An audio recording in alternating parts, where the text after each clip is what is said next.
I think I'd like to meet Banquo's ghost from Macbeth because I like the idea of having a drink with a ghost. And the question is, what do you give a ghost to drink? I think something really colorful, something with a lot of pink. So maybe a cosmopolitan.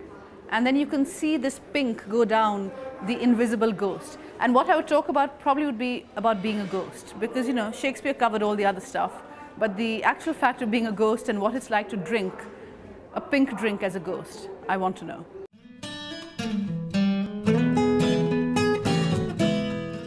The universally liked book which I haven't liked. I have a very hard time with Joseph Conrad. And Heart of Darkness is one of those books which, particularly in the post-colonial world, everyone talks of the Heart of Darkness, and we're all supposed to go on about Heart of Darkness in one way or the other. And I remember reading it at university and just thinking, I can't get from one sentence to another sentence. And it may be, maybe I need to go back now. Maybe it was when I was 19, I was too shallow. But I just remember reading this and thinking, oh God, no, may I never have to talk about this book again. And then every 3 months, someone is referring to Heart of Darkness, and you have to sit and look profound and say deep things about it.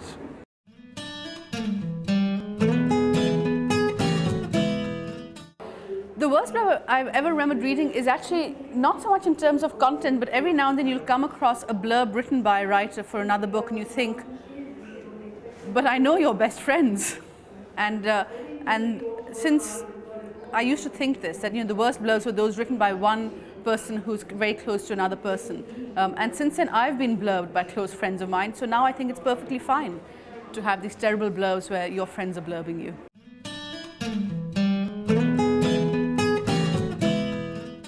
Luminous prose. Everyone has luminous prose. I don't know what it means. Can you take it out at night and it's going to light the way before you? I'm sure I've used it myself, but luminous prose is just unacceptable.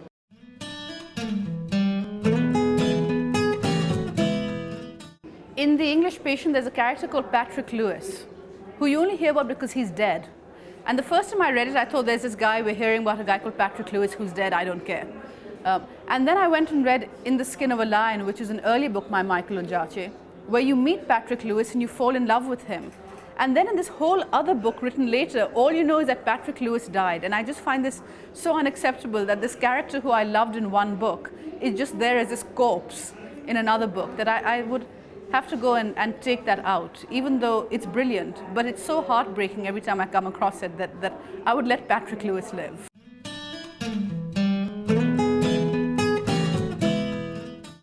Or the last not so good novel that I read.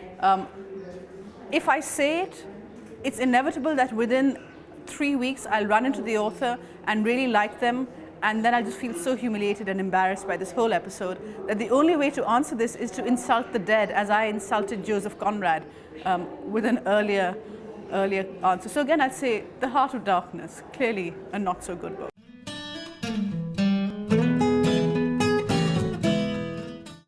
I would have to change everything, because anything, once you've written it, it sort of feels so familiar after a distance that you think, if I had to rewrite this book, I would rewrite everything in it, because it's now that other me wrote it in some other place and time. But on the whole, I tend not, once a book is done, I think that's that book. I wrote it at a particular period of time, let it be what it is.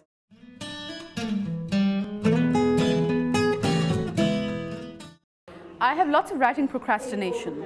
So there are all those things you have to do before you sit down to write, not because it makes any difference to the writing, but because it just nicely delays the time of getting the writing. So I do always, when I sit down, have to have something, either tea or coffee or water or something, but I have to write, no, I have to go in the kitchen and get this thing of liquid. Not that I need it, but it's just a nice way of letting those few seconds go before you sit down.